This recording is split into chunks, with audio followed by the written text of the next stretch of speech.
Philippines has a great history. According to our geography, Manila is the capital city.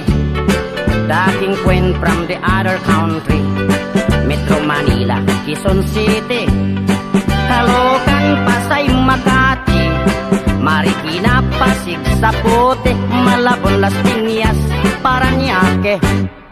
From the north, Batanes, Apare, Ilocos Sur, Ilocos Norte, Isabela, Cagayan Valley, Mountain Province, La Union, Baguio City, Nueva Ecija, Nueva Vizcaya, Tarlac, Pangasinan, Pampanga, Zambales, Bataan, Abra, Bulacan, Cavite, Batangas, Laguna.